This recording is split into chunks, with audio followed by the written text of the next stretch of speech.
Pourquoi deux personnes ayant les mêmes compétences peuvent-elles avoir une perception totalement différente d'elles-mêmes? Ou bien, comment expliquer que certaines personnes doutent d'elles-mêmes malgré leur réussite, alors que d'autres semblent avancer avec assurance, parfois sans davantage de compétences? C'est précisément cette question qui passionne les chercheurs depuis des décennies.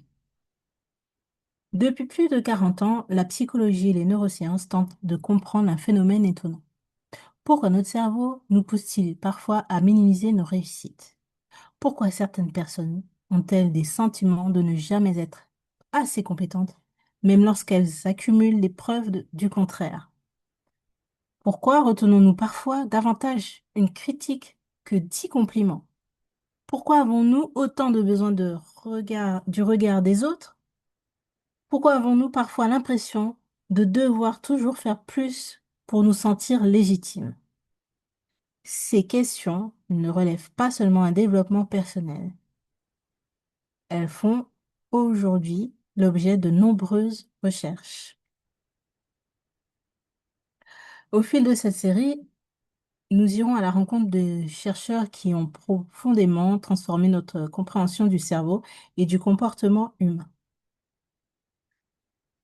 Et je vous cite quelques chercheurs qui ont justement passé des décennies à essayer de comprendre le comportement.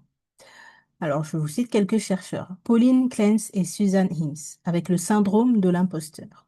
Albert Bandura, le sentiment d'efficacité personnelle. Aaron Beck, le biais cognitif et la théorie cognitive. Édouard Deci et Richard Ryan, la théorie de l'autodétermination. Mathieu Lieberman, les neurosciences sociales. Lisa Feldman-Barrett, la théorie des émotions construites. Carol Dweck, le gros mindset ou l'état d'esprit de développement. Leurs recherches nous aident à mieux comprendre pourquoi nous pensons, nous restons et agissons parfois d'une manière qui nous surprend et comment reprendre progressivement le pouvoir sur ces mécanismes. Ces chercheurs, comme je disais, ont consacré une partie de leur carrière à comprendre ces mécanismes. Leurs travaux ne répondent pas tous aux mêmes questions, mais ensemble, ils nous offrent un panel de visions plus riche pour notre fonctionnement. Ils nous montrent que notre manière de penser, de ressentir et d'agir est influencée par de nombreux mécanismes, souvent inconscients. Ce que j'observe depuis des années dans mes accompagnements, pour les hommes et les femmes, les entrepreneurs et les professionnels, j'observe souvent une chose. Lorsqu'ils prennent lorsqu'ils comprennent enfin pourquoi ils fonctionnent ainsi, ils commencent à porter un regard différent sur eux-mêmes. Comprendre ne résout pas tout, mais cela change souvent la manière d'aborder les difficultés. Cette observation est issue de mon expertise terrain. Et c'est exactement pour cette raison que j'ai créé les chroniques du cerveau. Mon objectif n'est pas de transformer chacun en neuroscientifique. Mon objectif est beaucoup plus simple.